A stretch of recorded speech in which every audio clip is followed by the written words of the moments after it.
ไปสมัครเฮ็ดเวียกแต่ว่าไปบ่ได้กับบุญไปหับบ่มีใบประกาศยังเขาว่าจบใช้บัญชีบอกกับบ่มีไปหมดแล้วโอ้ท้อใจนะขี่รถจนบ่มีเงินใช้น้ำมันนะไปรอสมัครจังได๋ตัวสุดท้ายกลับไปคืนมาขอเฮ็ดฟรีบ่เอาเงินตอนนั้นเอาเงินมาได้ใช้ไปทางอินเทอร์เน็ตมีเงิน0 กีบเปิดทางอินเทอร์เน็ตแม่นแล้วคอมพิวเตอร์ซื้อจังได๋ไปยืมเงินกันอ้ายหักรู้สึกมันไปดีเลยตอนนั้นเขาเห็นว่าดีหัวเขาว่าขี่รถมาห่วยห่านจะดีเอาอีกเป็นยังเขื่องให้อีกบ่อีกเป็น12เอาไปมาบ่จกทุนตัวเองจักดีเลยบ่พี่คันถามว่ามันบ่ไปตามแผนนะมันเจ๊งเฮ็ดจังได๋มันนี่แหละคำถามที่อ้ายหักถามว่าคันจริงจะได้ข้าพเจ้าคิดว่าขายให้คนอยู่ของการเฮาซื้อ10,000เฮาขาย 5,000 สิบ่บ่แต่เฮาบ่คิดตรงนั้นคำเว้าแต่เป็นคำเว้าทางออกให้ผู้ถามสบายใจซื่อบ่มีทางไปคันสั่นก็มีแต่บ่รอดคนอื่นยังมี2ทาง3ทางเลือกเฮามีทางเดียวบ่มีหลายทางเลือกต้องรอดอย่างเดียวนะฐานโชคไซปัจจุบันมีจักธุรกิจอยู่ไหมมี18ธุรกิจเนาะในหันก็มีกลุ่มการค้าและบริการกลุ่มการเงินอาหารและเครื่องดื่มและกลุ่มกสิกรรมอยากแนะนำอย่างให้คนรุ่นใหม่ว่าในเรื่องของการเริ่มธุรกิจนี่อยากให้เอาใจใส่อย่างในมื้อนี้สำคัญสุดเป็นความซื่อสัตย์มากกว่าได้สิ่งที่คนได้เสียสิ่งที่คนเสีย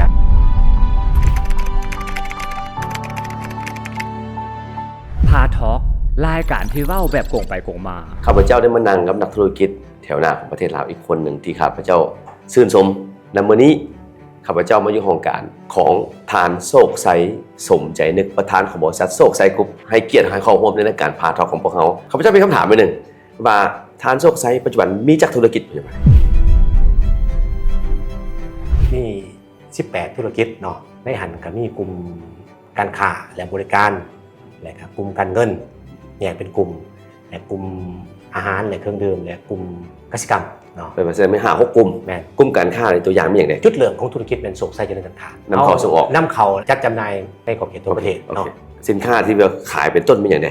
ปัจจุบันนี่แม่นทุนสไลด์เฮาเป็นสินค้าอุปโภคบริโภคเป็นหลักเพราะว่ากินแนวอยู่ต่างๆแม่นเพราะว่าเฮาเองก็เริ่มธุรกิจการค้าเนี่ยสำคัญหลายการค้าเป็นจุดเริ่มของธุรกิจของโศกไส้และก็แตกแถวไปในกลุ่มอื่นๆเนาะหลังจากนั้นมาก็เฮ็ดเรื่องการเงินกลุ่มการเงินมีกลุ่มประกันภัยประกันชีวิตแล้วก็สถาบันการเงินแล้วก็หวยเนาะสำคัญแม่นทุกธุรกิจมันมีการต่อยอดส่งเสริมซึ่งกันและกันหลังจากเฮาขยายได้จุดนั้นแล้วก็เห็นว่าโอกาสต่างๆเริ่มเข้ามาเฮาก็ก้าวเข้าสู่กลุ่มอาหารและเครื่องดื่มโดยเฉพาะแม่นเฮาเฮ็ดอาหารลอตเตอรี่ขาไก่ลอตเตอรี่แม่นโอ้ข้าพเจ้าเป็นลูกค้านึงแฟนคลับอยู่ห่างปากซั่นเอาตลอดเสาร์อาทิตย์นะคือว่าปัจจุบันนี่ก็มีท่าอย่างดีหลายเนาะถ้าแม่นตลาดเริ่มดีเนาะเฮาก็เริ่มขยายขึ้นเพราะว่าปัจจุบันนี่เศรษฐกิจลาวเฉพาะขาไก่ลอตเตอรี่นี่หลายคนคือสิได้กินอยู่ในนครหลวงเวียงจันทน์มีจักสาขาปัจจุบันนี่มี6สาขาและกำลังเริ่มเตรียมก่อสร้างอีก2สาขาอยู่ในนครหลวงเวียงจันทน์นครหลวงเวียงจันทน์1แล้วก็หลวงพระบางเพิ่มอีก1เพื่อยังเขาเลือกขาไก่ลอตเตอรี่เพื่อยังคือบ่แม่นขาไก่ KFC ขาไก่นั่นขาไก่นี่เพราะว่าเทรนด์เกาหลีมันมาแห้งเพราะว่าอันนั้นลอตเตอรี่มันเป็นของกลุ่มลอตเต้ที่ว่าในอาเซียนเฮาถือว่ารสชาติเกาหลีถือว่าคนนิยมโดยเฉพาะแม่นเวียดนามที่ซักเซสหลายตึกปากกันแม่นเฮาเห็นแล้วก็สิเอามาขยายอยู่ลาวในบรรดา 6-7 สาขาเว้าเรื่องขาไก่หลายคนสิฮู้เรื่องขาไก่โตใดที่ขายดีที่สุดและตัวใดขายบ่ทันดีที่สุดมื้อนี้ปัจจุบันนี้ก็ขายดีก็แม่นอยู่ปักสันปักสันโตขายบ่ดีปานใดก็อยู่สิบางเวียงเพราะว่าตลาดยังน้อยอยู่ย้อนหยังเป็นหยังบางเวียงนักท่องเที่ยวอยู่หั่นติอาศัยแต่นักท่องเที่ยววันศุกร์วันเสาร์วันอาทิตย์มื้อธรรมดาก็คนอยู่พื้นที่ก็บ่ค่อยกินนะแสดงว่านักท่องเที่ยวไปบางเวียงส่วนใหญ่เป็นเสาร์อาทิตย์ทุกเสาร์อาทิตย์นะมันก็เลยแบบยอดขายของเวียงจันทน์มันสม่ำเสมอก่อนแม่นเมื่อกี้ได้ยินว่ามีกลุ่มของการเงินเฮ็ดประกันภัยเฮ็ดหวยโชคไซเนาะแล้วก็อีกตัวนึงแม่นเกี่ยวกับเรื่องปล่อยเงินกู้บ่ประกันชีวิตสถาบันการเงินใน3ตัวนี้มักตัวใดกันหมู่ในกลุ่มการเงินนี่คือว่าคล้ายๆกันมันอยู่ในกลุ่มเดียวกันต่างแต่ว่าเฮาอยากเว้าเรื่องประกันภัยกับประกันชีวิตนี่เป็นจุดสำคัญเนาะปัจจุบันในบ้านเฮานี่การเข้าถึงประกันภัยกับประกันชีวิตค่อนข้างต่ำถ้าเทียบกับประเทศเพื่อนบ้านหรือประเทศสากลที่เขาเจริญแล้วบางคนนี่อยู่ประเทศที่เจริญแล้วมี2 3ถือประกันหลายบริษัทเฮาเองนี่10คนใดนี่ถือประกันอันเดียวมันก็บ่มีความมั่นคงต่อการวงชีพปานใดบ่มีหลักประกันสมมุติเขาเจ็บมาอุบัติเหตุมาต้องเข้าโรงหมอเนาะตามหลักการนี่เขาประกันภัยกับประกันชีวิตนี่เบิ่งคือว่าจ่ายเงินแต่ว่ามันเป็นหลักประกันให้เฮาถ้ามีเขาโรงหมอเจ็บเป็นหยังนี่ค่าปิ่นปัวหันเกินแหละ ค่าเขาประกันภัยประกันชีวิตเป็นยังจะเอิ้นว่าประกันภัยประกันชีวิตดีหมายว่าเป็นการเก็บทุกๆคนและก็มาให้ผู้ที่มีเกิดอุบัติเหตุหรือว่าเกิดมีหยังเป็นไปเนาะฉะนั้นเองว่าถ้าภูเขานี่ดีไปของหมอก็สบายโดยเฉพาะประกันภัยโศกไส้นี่เฮานี่ร่วมกับญี่ปุ่นเนาะผมมีซุยนี่ถือว่าเครือข่ายของหมอเฮานี่หลาย เดี๋ยวนี้บริษัทประกันภัยเนี่ยเมื่อประเทศลาวมีจากบริษัท เคลื่อนไหวตั้งแต่เช้าของบริษัท สร้างบริษัทเฮามั่นใจเลยว่าเฮามีจุดอย่างที่แตกต่างจากบริษัทประกันภัยกัน ประกันภัยโศกไส้นี่จะมีความแตกต่างจากบริษัทอื่นคือเป็นแต่ก่อนเฮาเป็นของคนลาว 100% คือเฮาเนาะและเฮาเดี๋ยวนี้เฮาก็ได้หุ้นส่วนกับบริษัทมิตซุยซูมิโตโร่โออินชัวรันเป็นบริษัทของญี่ปุ่นฉะนั้นหลักประกันตัวนี้เป็นความเชื่อมั่นของสากลที่มีต่อโศกไส้ประกันภัยสูงเพราะเฮาเคินว่าร่วมมือกับบริษัทยักษ์ใหญ่ของโลก เมื่อนี้ฐานลูกค้ามีจากคน ล่าสุดกับบริษัทการรายงานที่ชัดเจนแต่ว่าปัจจุบันนี้มันมีขึ้นทุกๆเดือนเนาะยอดครับตอนนี้กำลังเติบโตของบริษัทเฮาถือว่าปัจจุบันนี่อันดับ3ของบริษัทประกันภัยเฮาเป็นหนองใหม่แต่ว่าเปิดมานี่เฮาก็เฮ็ดได้ดีมาตลอด คำว่าน้องใหม่หาได้เปิดเมื่อ 2-3 ปีไปเลย บ่ประกันภัยนี่ล่าสุดนี่เพิ่นดัดสมนี่ให้หยุดกันสลอในการเปิดประกันภัยนี่ได้ประมาณ5ปีมานี้เฮาเป็นผู้สุดท้ายที่ได้รับ อนุญาต ที่ว่าเพิ่นดัดสมเนาะ โอเค แต่ว่าถ้าเทียบบริษัทนี่เฮามันยังมาใหม่แต่ว่าปัจจุบันนี่เฮาเติบโตอันดับ3 วันนี้กลับมาคำถามอีกหลายคนก็สิว่าฮันโศกไส้นี่พ่อแม่รวยบ่มีผู้อุปถัมภ์บ่จึงค่อยเฮ็ดธุรกิจได้หลายอย่างจึงค่อยเฮ็ดอันนั้นเฮ็ดนี่ได้ลองเล่าบ่มันเป็นเทพบ่เกิดมาแล้วอยู่กองเงินกองคำเลยบ่หรือจังได๋ ท่านสิเว้ามันก็ตอบยากเนาะข้าพเจ้าเองก็คือหูแหละเป็นคนท้องถิ่นเนาะมาแต่สารวัตรแก๊งสารวัตร คนสารพัด แม่น บ่มันจะประซัก บ่มาจะมาทำเฮียนหนังสือน่ะบ้านเมืองเฮาก็คือเห็นนั่นแหละอยู่สารวัตรมันก็จำกัดในการทำการเฮียนข้าพเจ้าคิดว่าอยากมานครหลวงเพื่อทำเพื่อเฮียนตัดสินใจมาคนเดียวเลยบ่มีพี่น้องมาแบบผู้เดียวเลยได้แต่ว่ามาเบิ่งแล้วนี่ก็เฮียนบ่ได้ย้อนหยังมันมีความเป็นห่วงว่าเฮา เขาไปเรียนบ่ได้ไปเรียนบ่จบ บ่จบจักอันเลย บ่จบอีหยังป .5 บ่จบมัธยม จบแต่ม.6เพราะว่าเฮาสิไปเฮ็ดเวียกเฮาคนมาจากท้องถิ่นเนาะสิให้พ่อแม่ฝากเงินมาคนมักว่าพ่อแม่อยู่บ้านนอกฝากเงินใหม่บุญอยู่ในเมืองมันค่อนข้างยากเห็นใจพ่อแม่ไอ้น้องสิมาหาเงินให้เฮามาส่งเฮาเฮียนหรือว่ามาส่งเฮาใส่เงินอยู่ในเมืองมันบ่เป็นก็เลยบ่มีใจอยากเฮียนอยากเฮ็ดอยากหาเงิน หยุดแต่ม ยศแต่บ่ไปเฮียนต่อกับบัญชีแบบ3เดือน6เดือนไปสนาบ่แม่นสิว่าสิไปต่อไปเฮียนหลายบ่อนเข้าคอมเซ็นเตอร์ก็บ่ฮู้ไปนึงลงดอกฮู้นึงแล้วก็ออกผมว่ามันบ่มีการสืบต่อเฮียนใดบ่มี .6 บ่มีปัจจัยเรื่องทุน ถ้าต่อ หรือว่าไปเรียนแล้วรู้สึกบ่ม่วน บ่ม่วนแล้วเฮายังขาดเคินเด้เฮามาแต่ท้อง แล้วจะไหนต่อจากนั้นไป จากนั้นต่อก็ไปสมัครเฮ็ดเวียกแล้วสมัครเฮ็ดเวียกว่าเฮ็ดอย่างเฮ็ดชิปปิ้งแต่ว่าไปบ่ได้ก็บ่ไปรับ ไปสมัครเป็นพนักงานชิปปิ้งบ่แม่นไปแล่นเป็นชิปปิ้งของตัวเองบ่แม่นเนาะ ไปพนักงาน อยู่ไสก่อนนั่นแหละ ไปสมัครหลายบ่อนเด้บริษัทชุมือนี่ อยู่ในนครหลวงเวียงจันทน์นี่ เดี๋ยวคนรู้กันท่านว่าสันก็เป็นคู่แข่งแต่ว่าเฮาบ่เป็นคู่แข่งเฮาบ่ถือใครเป็นคู่แข่งเฮาเป็นคู่ร่วมคู่แข่งเป็นเฮาเองเป้าหมายเป็นเฮาเอง และมีไผรับบ่มื้อนั้น บ่มีไผรับ เรียนจากอย่างเฮาเรียนบ่จบ เรียนบ่จบ คลิกเขาบ่เป็นบ่ บ่มีใบประกาศยังเขาว่าจบใช้บัญชีบ่ก็บ่มีปริญญาตรี เรียนม บ่ หก มี ซื่อ สุดท้ายไปหมดแล้วโอ้ท้อใจเลยขี่รถจนบ่มีเงินใช้น้ำมันนะไปรอสมัคร ขี่รถจักรไปจนมีเงินใช้น้ำมันโอ้เฮ็ดใจนอบัดนี้สุดท้ายกลับไปคืนมาขอเฮ็ดฟรีบ่เอาเงินก็เลยบริษัทนั้นรับ ขอเฮ็ดฟรีบ่เอาเงิน บ่เอาเงินให้ผลงานก่อนขั้น จัก ตอน มือเราว่าฟรีนี่ แล้วแต่พิจารณาซะ ปานนั้นพุ่นน่ะ โอ้ย โอ้ มันต้องวัดใจ ต้องใจละแลกใจละใจแลกใจละเพิ่นจังหับบริษัทอยู่หนองหลวงเนาะแต่เขาเป็นชิปปิ้ง อ๋อ กับเพิ่นก็ฮู้จักเนาะซุมื้อก็ไปป้าหาสู่กันอยู่ โอเค ฮ็ดให้ เพิ่นหลังจากว่าเฮ็ดฟรีแล้วเพิ่นรับ ครับ จนปานใดเพิ่นจะค่อยยอมจ่ายเงินเดือน โอ้เฮ็ดเดือนแรกก็จ่ายโดดได้ อ้าวเกินคาดหมายละ เกินคาด หมาย ย่านคนอื่นมาเอาเฮาไปย่านเขาไปเฮ็ดอย่างคนอื่น โอ้ยเขาเอาไปเฮ็ดเรียกแล้วมันดุมัน โอ้ นี่มันโอ้เอาใจใส่ เฮาเฮ็ดจังซั่นได้เฮาใจเฮาสูงเลยคนมาแต่ท้องถิ่นด้วยว่าเฮาบ่มีหลายทางเลือกมีทางเลือกเดียวเฮาหลอด แล้วหลังจากนั้นเป็นพนักงานชิปปิ้งแล้วเติบโตเป็นพนักงานอย่างต่อไป หลังจากได้พนักงานชิปปิ้งแล้วรู้สึกว่ามีเห็นโอกาสแล้วก็บ่ได้เติบโตหยังต่อดอกมีแต่ว่าไปเรียนเฮือนหมู่บัดนี้ตอนนั้นหันเห็นหมู่ของหมู่นะเพิ่นมาแต่โรงพยาบาลเพิ่นว่าโอ้เดี๋ยวนี้มันมีฝรั่งนี่มักเฮ็ดอินเทอร์เน็ตได้ว่ามันเช็คเมลห่วยมันอิสังว่าจังนี้นี่มันเอิ้นมาถามเบิ่งดูเลยถามเพิ่นว่ามันเป็นอีสังนี่ว่าซั่น ยังงงอยู่อินเทอร์เน็ต งง เนี่ย อินเทอร์เน็ตไปยังแต่กี่ปีน่ะปี ยังบ่ฮู้คอมพิวเตอร์สำหรับ ปี บางคน 2000 แล้วเกิดยังขึ้นบ่ บ้านนี้เกิดจากเฮ็ดแต่บัดนี้ เฮ็ดห้างบริการอินเทอร์เน็ต อินเทอร์เน็ตเริ่มจุดเริ่มธุรกิจ ตอนนั้นมันดังนะอินเทอร์เน็ตคาเฟ่นะ แม่น บ่มันเป็นอินเทอร์เน็ตคาเฟ่ปัจจุบันนี้ได้ อ๋ออันนี้เซ็กเนลโดยเฉพาะเดี๋ยวเสื้อไก่เล็กน้อยลินเกม ห้างแรกอยู่ไสตอนนั้น บัดอินแปลงในนามอินแปลงหลายคนอาจสิรู้จัก แปลงโอ้บ่ ซุมื้อนี้พนักงานข้าพเจ้าเองยังจือข้าพเจ้าว่าข้าพเจ้าเป็นเจ้าของห้างอินเทอร์เน็ตอยู่นาม หน้าว่าอินแปลงมีบริการโทรต่างแดนพร้อมบ่ตอนนั้น โทรแบบมันบ่แจ้งดอกตัวอินเทอร์เน็ตก็บ่แจ้งแต่กี้ โอเค มีแต่ใช้ว่าลินเน็ต ตอนนั้นเอาเงินมาได้ใส่ไม่ได้อินเทอร์เน็ต โอ้มีเงินบ่จะถามเลยตัวนี้คันถามก็สิว่านั่นมีเงิน0กีบ ศูนย์กี้เปิดห้างอินเทอร์เน็ต แม่น แล้วคอมพิวเตอร์ซื้อจังไดห้างเช่าจังได 0 พนักงาน ฮู้บ่ข้าพเจ้าปกติก็บ่ตื่นเช้าบ่ได้เพิ่นคนนอนตื่นสวยเนาะมื้อนั้นคิดในใจว่ามีใจมันสูงเด้มันบ่มีทางไปคันซั่นก็มีแต่บ่รอดมีแต่ว่าต้องกลุ้มตนเองก็เลยว่าเฮามีทางเดียวบ่มีหลายทางเลือกต้องรอดอย่างเดียวนะคนอื่นยังมี2ทาง3ทางเลือกที่ เอามีทางเลือกเดียว เดีย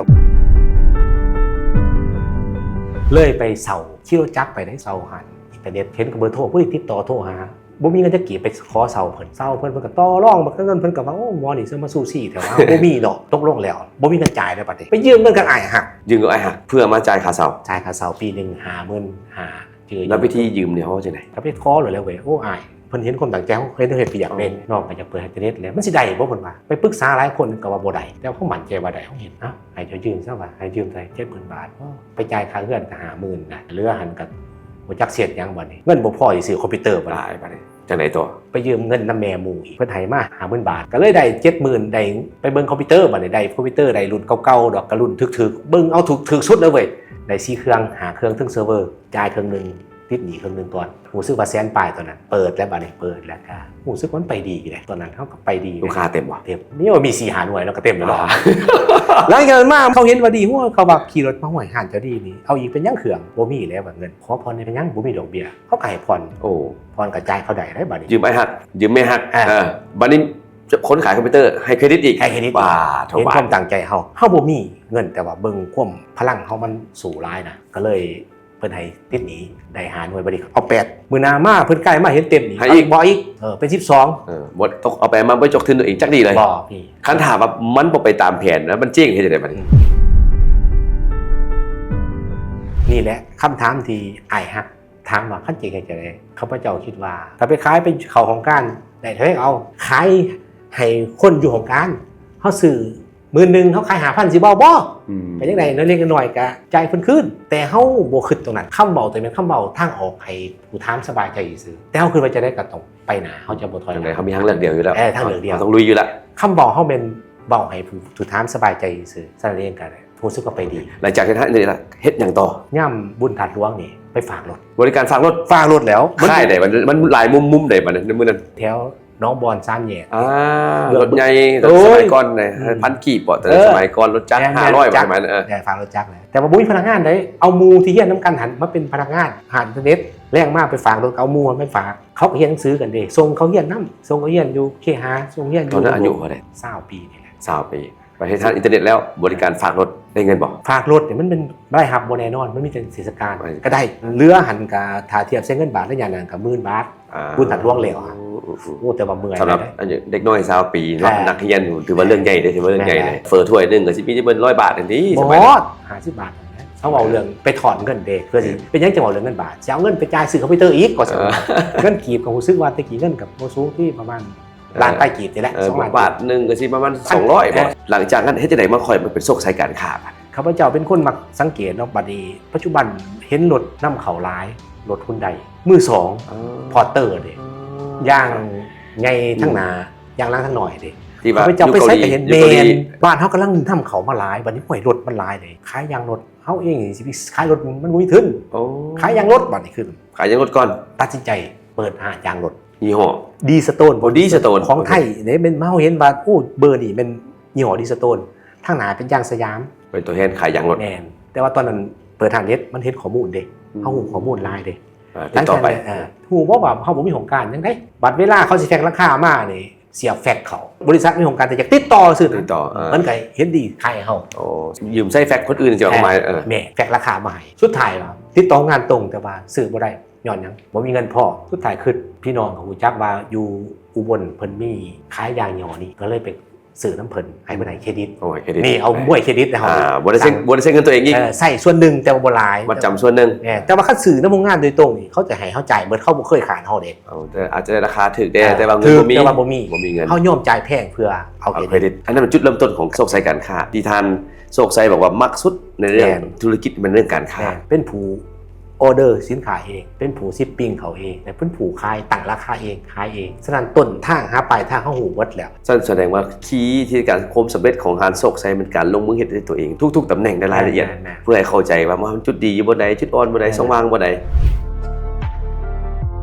เฮาถนัดเรื่องการค้าและเวลาเฮามาขยายธุรกิจมันนอนอยู่ในการค้า เบสิกแนวเก่า แนวเก่าเห็นบอกเวลาเขาเฮ็ดน้ำคูแข่งขายต่างๆนี่เขาได้เปรียบเขาอย่างว่าเขาเฮ็ดผ่านการเฮ็ดหลายอันที่ว่ามีความยุ่งยากมีความการตลาดให้เก่งๆเขาผ่านมาแล้วฉะนั้นเขาเบิ่งตัวได้ก็รู้สึกว่ามันน้อย และอีกอันหนึ่งหลายคนก็ยังสงสัยว่าแมนแท้บ่ว่าโชคชัยเป็นบริษัทนำเข้ารถโตโยต้าเพราะทั้งที่มีลาวบริการอยู่โตโยต้าลาวนี่อธิบายฟังมันต่างกันแต่ของเฮากับบริษัทนำเข้าเนี่ยมันต่างกันจังได๋บ่ แต่ก่อนหันบริษัทโตโยต้านี่ยังบ่ทันตั้งอยู่ลาวคือว่ามันมีดีลเลอร์ที่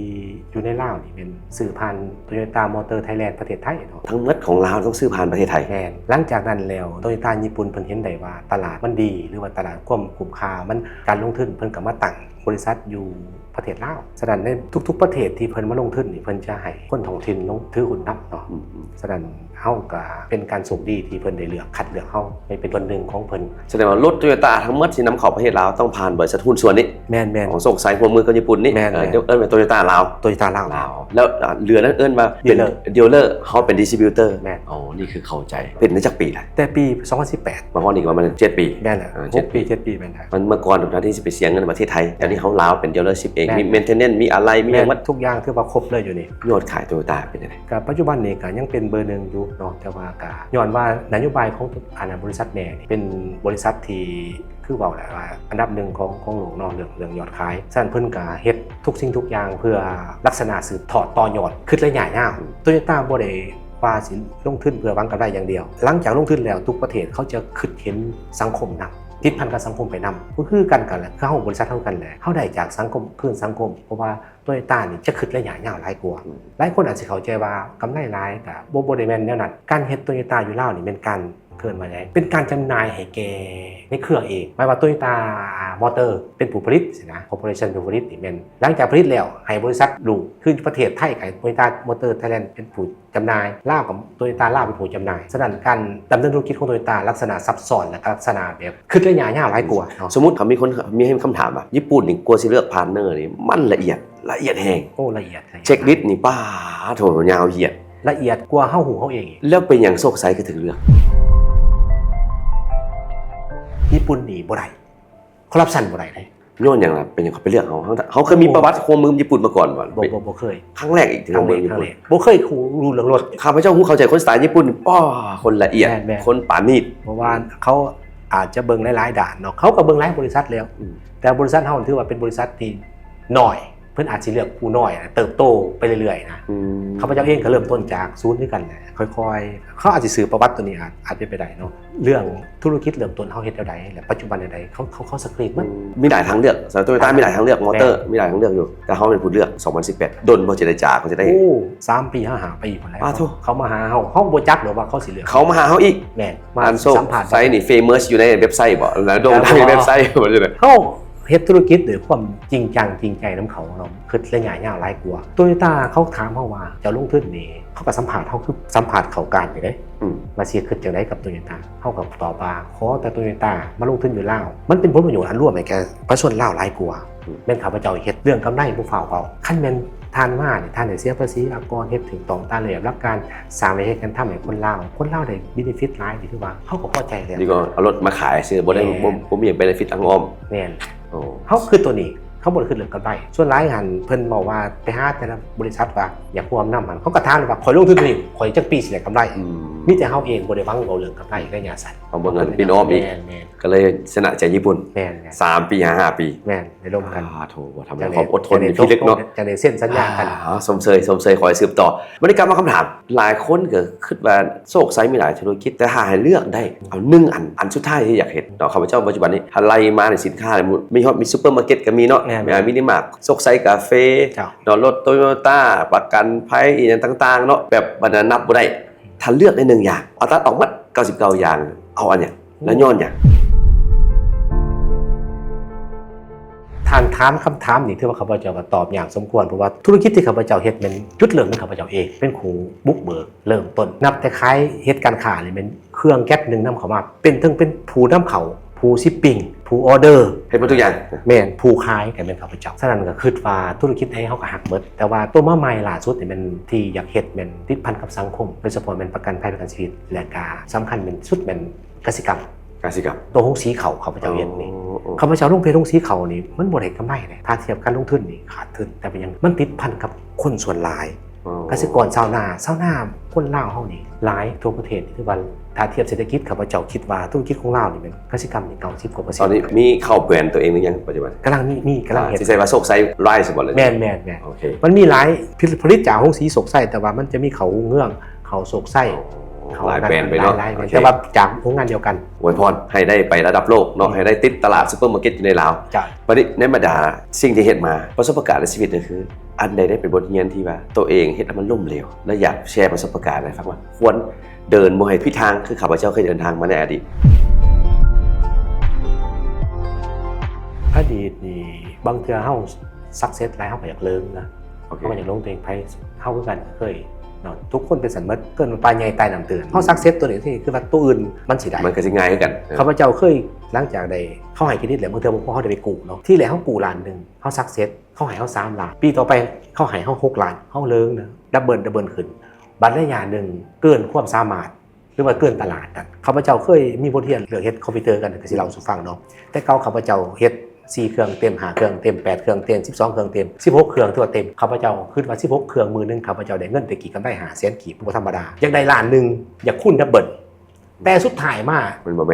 ม่นก็ขาย500,000คือเก่ารายได้เจ้าก็500,000คือเก่าสร้างว่าสิ่งที่เจ้าเปิดเพิ่มมันโอเวอร์เลยตลาดมันเต็มเนาะมันตลาดมันเต็มมันอิ่มตัวนี่ก็บ่เทียนตัวนึงที่ข้าพเจ้าได้เจอบ่แม่นว่าเพิ่ม10สาขายอดขายสิคูณ10บ่แม่นเขาเอิ้นว่าดีมานด์ซัพพลายให้มันพอดีกันอันใดอันนึงที่ว่าเกินกันก็บ่ได้คันหาให้บทเรียนให้กับน้องใหม่ที่เป็นนักเรียนนักศึกษาให้เบิ่งรายการมื้อนี้หรือว่าคนที่ออกงานกันกำลังเบิ่งมื้อนี้อยากแนะนำอย่างให้คนรุ่นใหม่ว่าในเรื่องของการเริ่มธุรกิจนี่อยากให้เอาใช้อย่างในมื้อนี้สไตล์ของข้าพเจ้าเองนี่จะอาจสิแตกต่างกับภาคธุรกิจอื่นเนาะมันแต่ละคนมันซักเซสคนละแบบอยู่ในสภาพแวดล้อมแตกต่างกันข้าพเจ้านี่สำคัญสุดเป็นความซื่อสัตย์มาก่อนได้สิ่งที่คนได้เสียสิ่งที่คนเสียข้าพเจ้าเคยฟังบริษัทที่เพิ่นให้เครดิตเท่าหลายเนี่ยเฮาก็ซื่อสัตย์นำเพิ่นเลยบ่เคยแม้แต่บาทเดียวนี่เฮาคือบอกสอนไอ้น้องคือกันว่าเฮานี่นะเฮ็ดเวียกก็ต้องซื่อสัตย์ช่วยไผห้ามจื้อแต่ว่าผู้ใดช่วยเฮาต้องจื้อตัวนี้สำคัญกลุ่มซื่อสัตย์อันดับที่1อันดับที่2คันหารน้องนักเรียนบอกว่าขออยากสมัครงานอยู่โศกไซยังมีตำแหน่งว่างบ่มื้อนี้บริษัทเฮานี่รับตลอดบ่มีจำกัดสำหรับคนเก่งขอแต่เก่งกล้ามาสมัครรถแม่นสไตล์เฮานี่แม่นคันดีเก่งนี่เท่าไหร่ก็รับได้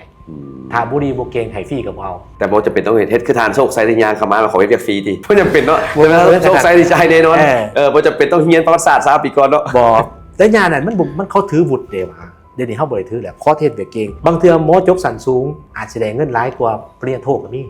เพราะซุมื้อนี้เฮาบ่ได้คิดเพิ่นว่าใบประกาศเฮาเรื่องความสามารถตัวจริงวันนี้เขาอยู่หั่นกาแฟโศกไซอยู่สาขาท่านหลวงเพิ่นแต่ครั้งแรกที่ข้าพเจ้ามาสิมีโอกาสได้ชิมกาแฟลาวซะเนาะเป็นกาแฟลาว 100% เนาะคือสิเป็นมาจากปากซองเนาะอนาคตเคยมีความคิดว่ากาแฟของโศกไซสิไปฮอดระดับไหนปัจจุบันเฮาก็กำลังฟอร์มทีมอยู่สิอันนี้เอาเลยซะเฮาก็อยากส่งเสริมผลิตภัณฑ์ลาวให้มันแข็งแรง ขนาดเฮาต้องส่งเสริมประเทศลาวเขาต้องส่งเสริมเฮาเองก่อนเพื่อให้เฮามีแบรนด์ที่แข็งสามารถแข่งขันกับตลาด สมมติเดี๋ยวนี้เป็นแบรนด์ Amazon นี่ถือว่าของตลาดใหญ่หลายอยู่ในนครเวียงจันทน์เฮามองเฮาอีก5 ปีหน้าเฮาก็เจ้าสิเป็นจังได๋ครับ ปัจจุบันนี้เฮาเองก็หวังสูงพอสมควรในการสิเปิดร้านกาแฟของแบรนด์โศกไส้นี้แห่งบันดาลใจหนึงแม่นการที่เฮาขายได้แม่นเฮาได้เป็นการส่งเสริมประชาชนลาวชาวเกษตรกรลาวผู้ปลูกกาแฟตัวนี้เฮ็ดแห่งบันดาลใจเขาว่าจะเฮ็ดกาแฟปัจจุบันนี้ผ่านมานี่ครับบ่จะบ่ได้คิดดอกตัวนี้ถ้าคิดส่วนตัวของโอ้ยขายร้านกาแฟนี่บ่ได้คิดเฮาเห็นตัวนี้นี่นะเฮาอยากส่งเสริมชาวเกษตรกรเฮาจะคิดว่าเฮาต้องไปได้เฮาต้องมีการกระจายกาแฟได้หลายเฮาจังซื้อนำประชาชนหลายคันเฮาขายได้น้อยเฮาก็ซื้อได้น้อยซั่นเฮาอยากสร้างแบรนด์เฮาให้ขายกาแฟได้หลายๆให้แบรนด์เฮาแข็งแรง แบรนด์เฮาสิต่างจากแบรนด์คนอื่นแม่นหยัง เอกลักษณ์ของเฮาคือกาแฟลาวแท้และมีความเป็นลาวและเป็นของยี่ห้อคนลาวติดพันกับสังคมลาว เอาวัฒนธรรมเอาความเป็นลาว แม่น มาเพื่อเปิดซึ่งภายใน5 ปีหน้าเฮาสิเห็นแบรนด์ของโซกไซกาแฟนี่ค่อนข้างอยู่หลายบอนหลายสาขาสิได้ซีมเนาะข้าพเจ้าเป็นคนหนึงมากินกาแฟกะเฮาลองรุ่นนํกัน แห่งบันดาลใจของทุกคนอันมีหมดซั่นเป้าหมายเฮานี่ต้องนักเนี่ยเฮ็ดจริงจัง